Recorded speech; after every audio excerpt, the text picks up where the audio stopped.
Well, hello there, and welcome back to Watches Tonight. We've got a great slate this evening. We talk straps versus bracelets, in which I prefer, the limits of the definition of limited editions, 2018 watches I would buy at all price points, my opinion on the best Breitlings of the year. That's right, I'm not actually down on the brand Reboot. And finally, the best article of the week. Remember who pays for these pixels 24 hours a day, over 1,700 watches live, thewatchbox.com, the best place to buy, trade, or sell pre-owned luxury and vintage timepieces. Also, remember, you can see my videos, world-class photography, all accessories, boxes, papers included with pricing for every watch we list on the Watchbox. You don't even have to go to the Watchbox. Just check the description field below this video because I'm going to give you a watch. It is a Breitling Colt Sky Racer, 45mm carbon composite case in bright light, 100 meters water resistant, COSC certified Swiss quartz chronometer, a rare combination. This one has a $2,000 retail value. That's the Breitling Colt Sky Racer.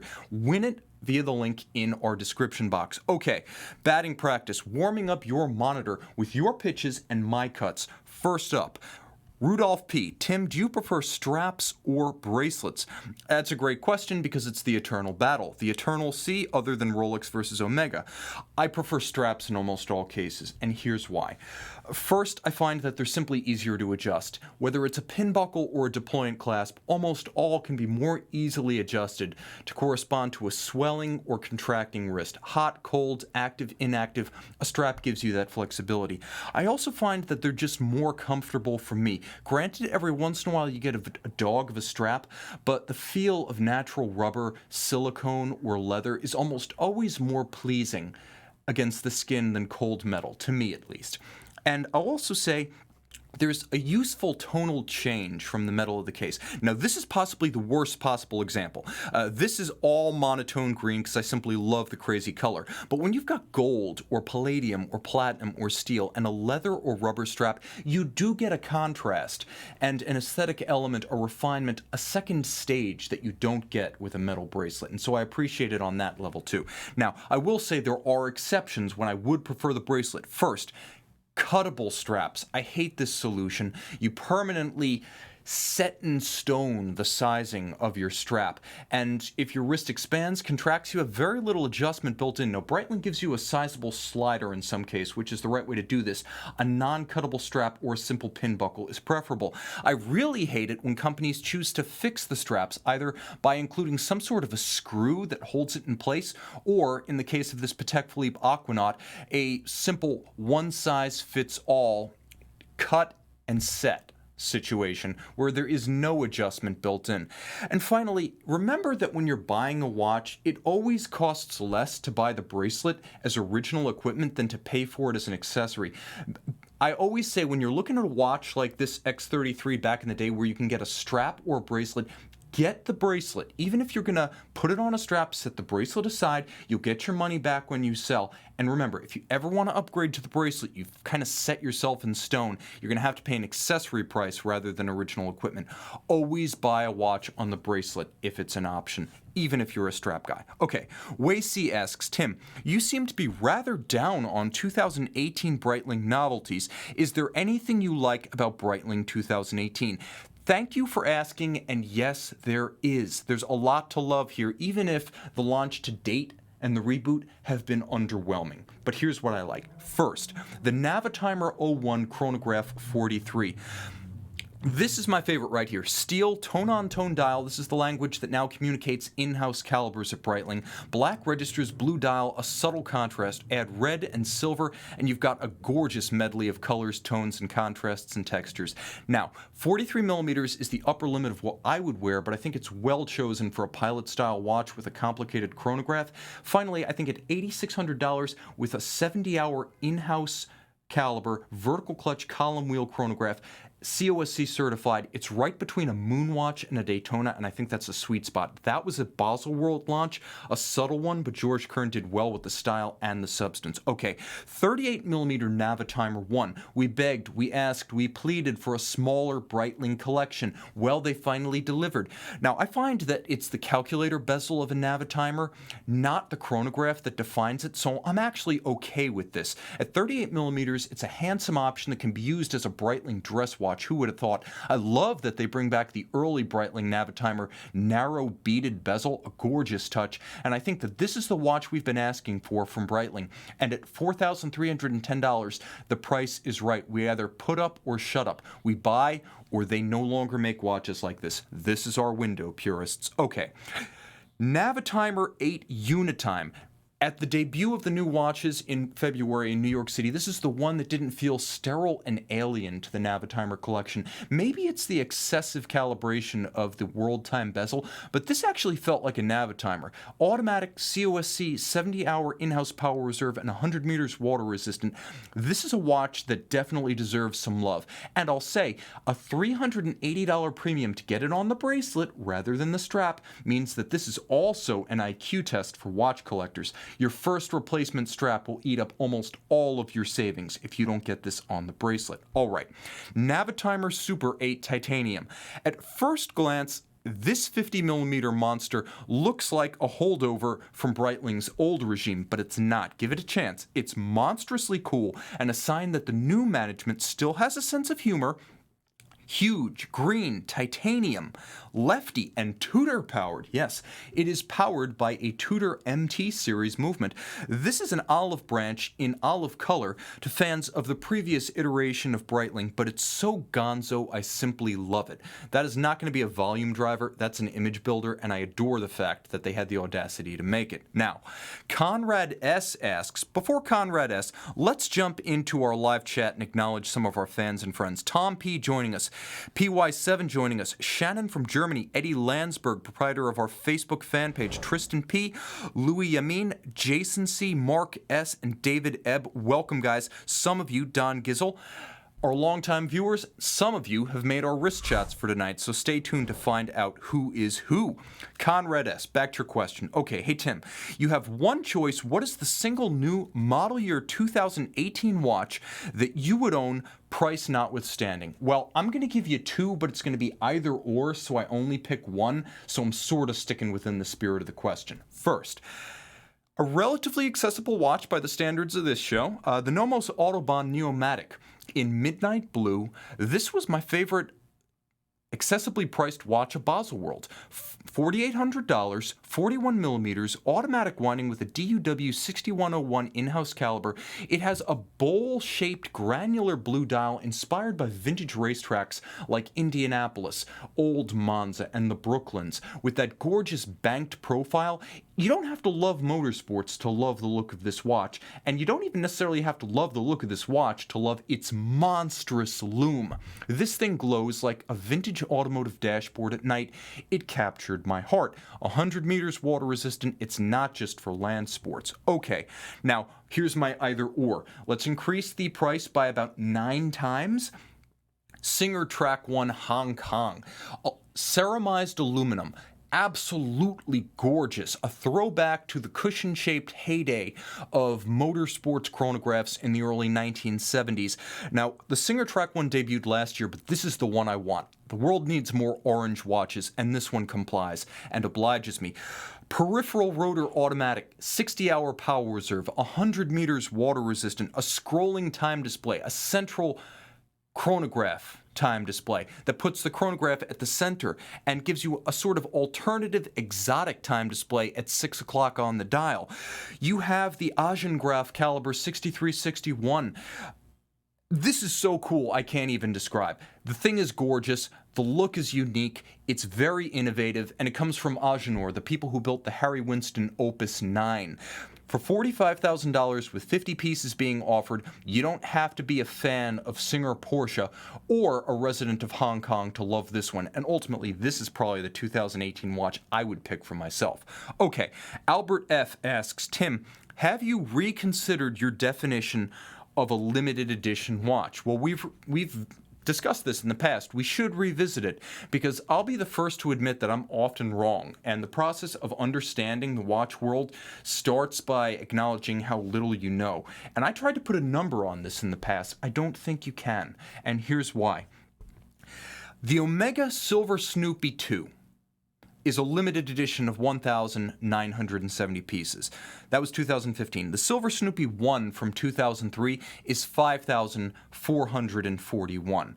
And the Omega Seamaster Spectre was a limited edition of 7,007 pieces. Together, they comprise a limited trio of exactly 14,418 watches, which is to say the entire yearly production of F.P. Journe, Moser, Laurent Ferrier, Lange, Richard Mille, and probably MB&F thrown in. That's to say there's a lot of watches right there, and yet every single one of those watches is currently trading above its original list. Those aren't limited in any numerical sense, but the limits of the market and availability have pushed prices up. I have to acknowledge there may be no number you can assign to a limited edition. A watch is limited if the market says it is. Consider the JLC Reverso Skeleton Tourbillon, a limited edition of 3 pieces. This watch has been through my hands twice now, and we're offering the watch. You can have it now. 3 pieces made for 2014. The carrying capacity of the market? Somewhere between 1 and 3 pieces, because we still have the watch. The Silver Snoopies go fast. I'll also say, then there's this juggernaut, which came out in 2010 and is limited in no sense, with tens of thousands having been made. You can't put a number on it, and yet it trades above its list price. In its 8th model year since introduction. I have to say, limits and limited editions and scarcity all are defined by the marketplace and the verdict of the market, not by a number, not by me, and not by pundits. All right, Julio D, off the cuff. Hey Tim, I thought the Tritium had been phased out. Now it seems like some companies, Ball and Luminox for example, are bringing it back. What's up? Is this the same stuff? Okay, quick history. The first self-powered luminescent material widely used in wristwatches was radium, which is a gamma ray emitter, and thus just as radioactive as the day it was manufactured. With a half-life well into the 4 digits, radium is just as dangerous today as the day it was popped onto the dial of the first Panerai 3646. But around 1960, we started basically transitioning to tritium. So the tritium transition took about a decade, from the late 50s to the late 60s, but 1960 is really the turning point. Now, in the late 2000s, 1998, Rolex and Panerai, for example, started transitioning away from tritium. Now, Panerai held out till 2005 on some dive models, but what you see today that's described as tritium is actually what's described as a gaseous tritium light source, effectively a self-powered glass capsule with a phosphor gas and tritium inside, and what you're seeing glowing is actually the phosphor gas. It's not the tritium. Tritium itself it's not intense enough to see it glow, and that's a good thing. It's a beta emitter, unlike gamma ray emitting radium. It's not actually a hazard to the manufacturer and the wearer of the watch. That said, with a half-life of 12.3 years, it still needs to be replaced eventually, and that's where these tracers, these glass-encapsulated pockets of gas, have an advantage over the old painted or applied indices. You can simply replace the tracer on your Ball watch, on your Doxa Sub 800, on your Luminox. All of these can be replaced. So it is both safer and more serviceable than tritium dials that came before, which tend to flake and fail over time. Patina is lovely, but if you want your watch to work, tracers are the way to go with tritium. It's really the only way tritium dials are made today. Okay, tritium, by the way, as featured on Kim Jong-il's luxury watch collection, I should say Kim Jong-un these days, as well as the second stage of his thermonuclear weapons. For all your sundry needs, tritium is the answer. Okay, now, guys, viewer wrist shots. David E., our first viewer wrist shot of the night, composed his Speedy Pro with the Judge, and the verdict is hot. GTO Judge and Speedmaster Professional. Okay, Bell Y shares blue jeans and JLC Reverso Rouge. A gorgeous composition of colors. The Reverso Rouge, a coveted 2012 JLC Boutique Special Edition. And Richard C. leaves none indifferent with this rather iced F.P. Journe Tourbillon Souverain. Flame away. Longtime viewer and Watchbox client Amintas N. rocks the Omega Dark Side, and he wears it well. the sensation of Baselworld 2013, alongside the Rolex BLNR. Okay, now, primary feature of the night. Zenith watches, the never-ending comeback. Let that sink in for a moment. Fans of dead German mathematicians? You know exactly what that is. Okay, first, remember 2012's Looper, a sci-fi time travel thriller in which two versions of the same man battle each other directly in the past for control of the future.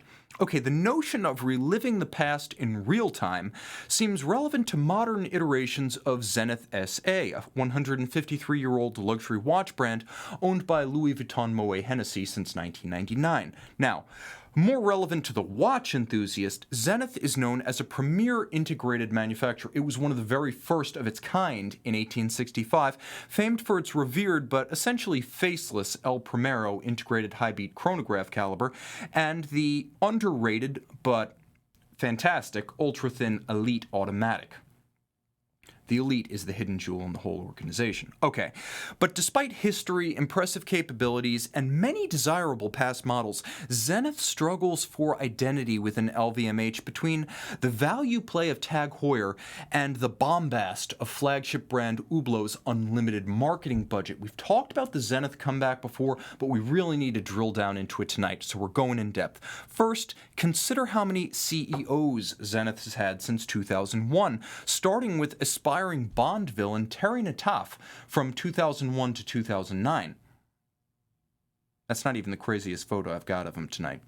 Okay, Jean-Frédéric Dufour from 2009 to 2014, Aldo Magada from 2014 to 2017, Jean-Claude Biver for a brief self-imposed stint in 2017, and former Vacheron man Julien Tournaire since 2017. It's a cast of thousands. But the scariest thing about that list, Terry Nataf's reign from 01 to 09 was, that is a man-made island, belly dancers, and a hunting falcon with Nataf. That actually happened. But Terry Nataf's reign of terror was the longest period of management stability since the last century at Zenith. Let that sink in. Okay, now, each period has had a comeback watch that was supposed to reorient the design language and establish a new identity for Zenith since the 1999 purchase. Okay, the old regime left a portfolio of watches like the revered Rainbow Flyback, a pilot's chronograph created for the French military, sold from 1996 to about 2001. Terry Nataf had the 2006 Défi Extreme, which was very much a watch of its time. The Défi Extreme, because kids everywhere know that when you spell extreme with an X, we mean business. And finally, Dufour came closest to actually doing the thing with his 2010 to 2012 model rollouts. The El Primero striking 10th was really the signature watch of this period, and maybe that's why all of the names to have strapped into the Zenith ejection seat, Dufour among them, is the only one to have really moved on to bigger and better things as a product of his own success. That's right, he now runs Rolex, the 6th Director General in their history. So his stint was successful, but for whatever reason the momentum wasn't continued into the new regime. So J.C. Biver and his hand-picked successor, Julien Tournaire, have the Défi El Primero 21. This is really their signature comeback watch, and perhaps somewhat farther down the line there will be a production version of the Défi Lab concept watch, but for now the Défi Lab exists in less than a dozen copies. So, somehow, all of the previous Zenith rallies have faded, and the net result has been a brand forced into reboot mode at least 3 times in the last 12 years. Where does that leave today's Zenith? What works, and what should be left to the annals of considerable Zenith history? Okay, I'm going to pick some winners and losers from among Zenith's current strategies and products. First, advanced movements. This is an obvious move and one that deserves continuation. You're looking at the caliber 9004 from the Défi El Primero 21, 2 escapements, 2 power reserves, 2 beat rates, and a 1/100th of a second foudroyant. Now, this keeps the focus on movement innovation that maintains Zenith traditionalists, keeping them on board and enthusiastic. They're the evangelists for your brand who are going to convert new devotees of the brand and new buyers. Keep them happy with movement innovation. They're not strict about design. They've been flexible over the years, but you've got to keep movement innovation rife, fresh, and frequent. Now, you have to remember that a company that's announced plans to build no more than 23,000 to 25,000 watches a year needs to be able to hold on to its existing buyers. And if you're not going to grow volume, you need to grow margins. And while newer customers might be inclined to buy the entry-level $5,700 Pilot watch, remember, veteran collectors are going to drive your margins. They're going to be the ones who purchase deluxe and complicated Zeniths. And if you want to hold the line on volume, you're going to have to sell at higher prices. These are your boys for selling watches that cost over $10,000. Okay, now I should also mention that the production Dayfi Lab and its caliber Zeo 342 isn't going to be a $5,700 watch like the Pilot you just saw. So hold on tight to the traditionalists who are ready to pay for substance. Now, continue with movement innovation. Next, what else is working? Wearable case sizes. You've got a couple of them, Zenith. Run with this. Okay, the Dayfi Auto that debuted at Basel 2018 right here is a 41mm watch that you should absolutely push as the new face of the brand to the mainstream customer. It's elegant, it's versatile, it's got a sporty disposition, but it can be worn with almost anything, and at 41mm, it can be sold successfully in all markets. It's progressive enough with its hard edges and its use of de rigueur, blue dial tone, that you could sell it to the young folks, but you can also sell it to the old schoolers. And finally, remember, Zenith's customer is probably not instantly going to jump on the 44mm bandwagon.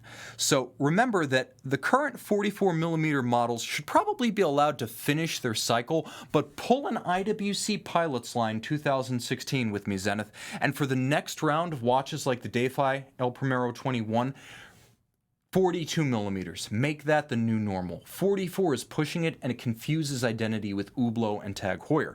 So, what else works? Traditional designs. And you've still got some traditional designs in the catalog. That's a gorgeous watch, and at 42mm, it's just what the doctor ordered. This should be the face of the brand. If you're not going to make that Dayfi Auto the face of the brand, this should be your fallback. Zenith's customer, remember, is cross-shopping Jaeger-LeCoultre, Glasuta Original, Blancpain, Girard Perregaux, and even Independence. On occasion, UN can be part of this group. But remember, Ulysse Nardin has strayed over the border to the world of weird watches on occasion, and resale values and image, as well as sell-through, always suffer when UN makes truly weird-looking watches. So Zenith, learn from their mistakes, don't follow them down that path. Traditional designs still sell. Offer a few audacious watches, but don't make them the new normal. Okay. Finally, remember, new designs are welcome as long as the look has the potential for longevity and handsome proportions. We're back to that Dayfi Auto. This is a great watch. Run with this.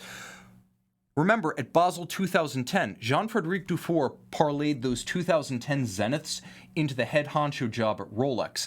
And almost all of those classically inspired 2010 Zenith debuts still look really good 8 years later. Terry Natoff's Dayfi Extreme, not so much. That's the Captain Windsor Annual. That's a sharp watch. More like this, please. Okay, now, what should be phased out? Here's what's not working.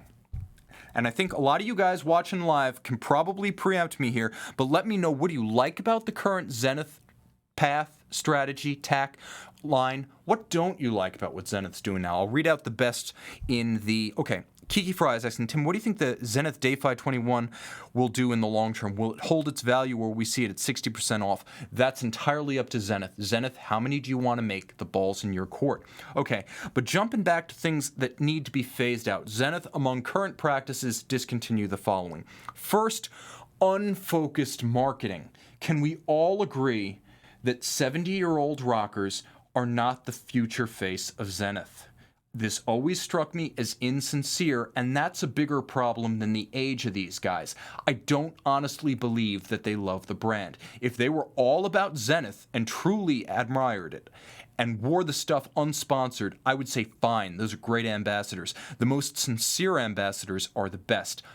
No more of this, please. Also, Cohiba cigars? The Rolling Stones and Swiss Beats. This is like throwing everything at the wall and seeing what will stick. Believe me, I'd like to get all of this unstuck and wipe the slate clean. I'm not feeling it. I'm just not feeling it. It doesn't feel sincere or enduring. I don't see where you go from here. Also, if Zenith is just treated like a cheaper Hublot and a more expensive Tag Heuer, then sure, use the same kind of advertising campaigns. But I think Zenith has a better story to tell than those two. So better storytellers and better storytelling is required. Marketing is where we'll get a real sense of Julien Tourneure's mettle. Jean-Claude Biver was probably behind those previous ad campaigns because they look a lot like what he did with Omega, Tag Heuer, and Hublot. Mr. Tourneure, please. Spread your wings, show us your vision. I encourage it. Also, the fate of this grandstanding, co-branding, and celebrity worship would be indicative of Tourneure's self-assertion, or, if it doesn't end, a sign that maybe JCB still holds all the cards and pulls all the strings. Exhibit A. Okay, now, too many options. Not necessarily too many SKUs. The catalog has been pared back, and I appreciate that. There are fewer Zeniths available today in the current catalog than 2 or 3 years ago, and that's a good thing. But Bamford included, now you've got a problem because you're creating non-standard watches. A quick story.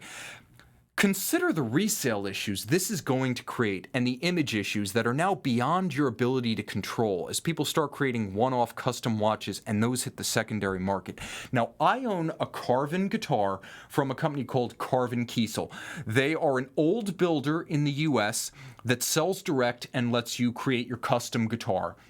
Shape, headstock, painted neck, waxed neck, colors, pickups, all sorts of stuff. Carvin guitars get a bad reputation for low resale value and ugly appearance, specifically because original buyers ordered the guitars in obtuse spec and colors.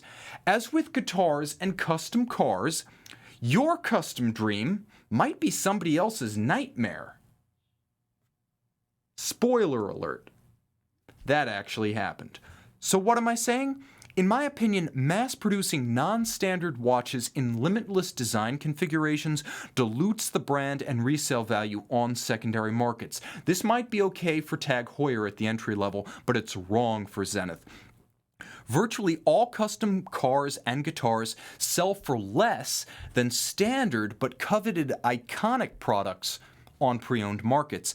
Finally, Bamford quality on the few custom examples we've seen so far has not been up to par, and it might be due to the fact that this is a much higher volume project than their old Rolex customs. Finally, one great design, don't forget it, is worth more to your brand image and brand equity than a million one-off oddballs. Exhibit B. Finally, indistinct design. And this is across brands. Now, design coherence within a brand is good. When you have small, medium, and large, you have the BMW 3, 5, and 7 series, all visibly from the same model family, but distinct lines. They're all BMWs, but you can tell one is entry-level, mid, and top of the line. The problem is BMW also owns Mini as its entry-level brand and Rolls-Royce as its flagship brands. Problems emerge when the Mini, the BMW 5 Series, and the Rolls-Royce Phantom all look the same, and that's the problem LVMH as a group has right now. Don't believe me? Think fast. Which is Tag? Which is Hublot? Which is Zenith in that picture? I even left the Zenith upside down, and you probably didn't even notice it. There's a problem here. Homogeneity across different levels of the marketplace, not just related design across a single watch brand. This is not good. This is not good, and this speaks to one tactic being applied uniformly to every brand at the same time. So, let Zenith be Zenith. Let Tag and Hublot go their separate ways and keep them distinct. That starts with great design. Okay, finally, I would say We come back to Zenith's current CEO, Julien Tonnerre. I wish him wise counsel and success. Speak to collectors who know the brand and love it. They're close to the ground and they're close to the source of what works. They have collections that you should look at to see what collectors venerate. Don't be afraid to do new things, but remember, what's worked in the past often determines what works in the future in the watch industry. You can continue to innovate without being weird or generic. Avoid those two. I would also say, get in touch with a sense of Zenith's heritage in the pre-LVMH years. To Monsieur Tonnerre's predecessors, those who came before, I suggest the Bremont Martin Baker. The watch for those who've used the ejection seat, and they would know. May Mr. Tonnerre never join that particular tie club. And if we reach that point, can we change our film analogy from Looper at the beginning to a more apt comparison? That feels a little bit more Zenith. Or, since Zenith is based in Le Loc, here's the French version. They don't have the idiom. Royale with cheese converted into an entire movie title. It's the same sensibility. Zenith, I wish you the best. I truly want you to succeed. Okay, best article of the week. The first watch from Cyril Brevet-Nadeau, The Eccentricity. Guys, this is an article written by Fauversta, Purists Pro, independent brand moderator, and accomplished collector. While not the first article on the Brevet-Nadeau Eccentricity, I find that this is the one with the most personal feel and the notes and critical perspective that a collector would make from first-hand experience. It actually sounds like he put the watch on his wrist, which, as you can see, he clearly did. And also, he goes over Cyril Brevet-Nadeau's education, mentors, influences, and watchmaking solutions discussed in depth. You really get a sense of the person as well as the product here. Too much watch reporting is just product-centric. He talks about case thickness, wrist feel, ease of reading. All of that's covered. And the quirky winding key is depicted both separately and in use. Finally, like Aaron Beche, Keaton Myrick, and late career Daniel Roth, who is still practicing in his attic, this is a micro manufacturer, a few dozen watches a year, maybe a dozen watches a year, most. The write-up offers critical perspective on the eccentricity that other purely product-centric articles overlook entirely and gives a more complete picture of the man and the experience of wearing his watch. A 5-minute read, illuminating and well illustrated with original photography. Again, posted on watchprosite.com to the Independence Forum. Okay, question from Mike K. Is Watchbox a Zenith AD? Absolutely, and I love the brand. I'm looking forward to seeing the new Dayfi lab when it becomes a production watch. I can see right here, I have from Mike K. Tim, Zenith El Primero is challenging to service. Can a local watchmaker do this? Yes, if he has the proper lubricants for the high-speed escapement. Mike Michaels and his crew have that, so you're going to want to look us up. I can see right here, Kiki Fry saying Zenith needs a better marketing strategy. I agree. They need to communicate what they've been great at in the past and explain how that paves the path to their future. And finally, I can see Kiki's also saying, I don't get rock stars and mechanical watches. Matt Foster saying, there are already a lot of special editions of the Dayfi 21 for a watch that came out a year ago. Again, I agree. Zenith, keep it scarce, keep it special. Finally, guys, remember, wrist shots. Kenneth M. shares his Breitling Super Ocean heritage on his Ocean Classic mesh bracelet. That's how I'd get it. Remember, guys, get the bracelet if it's an option. Matt F. wins our Best Composition Award for the night. Matt F. with the Composition Award for his JLC Amvox 2 Racing at a Washington Nationals game. Juan Soto at bat, apparently. A rare and awesome JLC. And here's a better view of that mean machine so you get a sense of its Neo Paul Newman invert waffle dial. Cool watch. Love it. John H. of my home state, New York, takes us home with his Nomos Club California. Bet you haven't seen one of those before. John, thanks for sharing. Send your wrist shots to mondaymailbag@thewatchbox.com. Yeah, I know, we need to update the email. All the same, it'll still reach me. Everyone, thank you for joining me. Thanks you for participating. Everyone who chimed in, I read your comments in full after the show, so you will not go neglected. Thank you to my crew. Thank you to my audience. We've got an esteemed cast of not thousands, but about half a dozen in the studio tonight. I'm Tim. They're the crew. Time out, Tim out, and thanks for logging on to Watches Tonight.